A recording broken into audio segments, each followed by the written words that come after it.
আসসালামু আলাইকুম। আজ থেকে 5 দিন বাংলাদেশে আবহাওয়া কেমন থাকবে তা বিস্তারিত জানিয়ে দিব এই ভিডিওর মাধ্যমে। সঠিক নিউজ সবার আগে পেতে আমাদের চ্যানেলটি সাবস্ক্রাইব করবেন।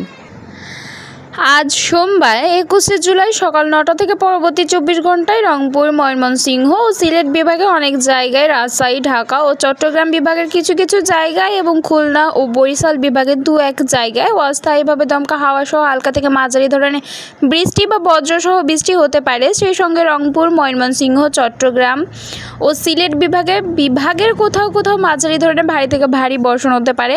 এছাড়া সারা দেশে দিনে তাপমাত্রা সামান্য বাড়তে পারে ও রাতে তাপমাত্রা প্রায় অপরিবর্তিত থাকতে পারে।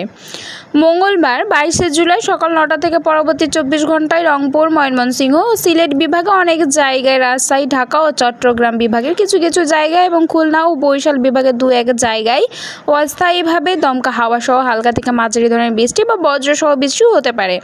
সেই সঙ্গে রংপুর, ময়মনসিংহ, চট্টগ্রাম ও সিলেট বিভাগের কোথাও কোথাও মাঝারি ধরনের ভারী থেকে ভারী বর্ষণ হতে পারে। এছাড়া সারা দেশে দিন ও রাত্রের তাপমাত্রা প্রায় অপরিবর্তিত থাকতে পারে।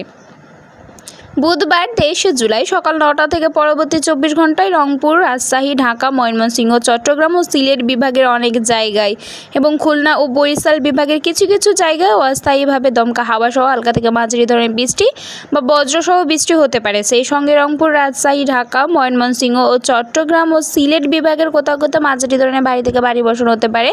এছাড়া সারা দেশে দিন ও রাত্রে তাপমাত্রা প্রায় অপরিবর্তিত থাকতে পারে।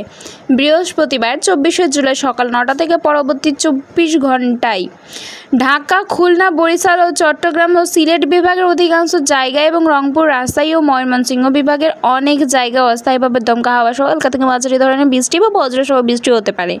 সেই সঙ্গে সারা দেশের কোথাও কোথাও মাঝারি ধরনের ভারী থেকে অতি ভারী বর্ষণ হতে পারে এবং সারা দেশের দিনে তাপমাত্রা 1 থেকে 2 ডিগ্রি সেলসিয়াস কমতে পারে, রাতের তাপমাত্রা সামান্য কমতে পারে। এছাড়া আগামী 5 দিনের মধ্যে দেশে বৃষ্টিপাতের প্রবণতা অব্যাহত থাকতে পারে বলে জানিয়েছে সংস্থাটি।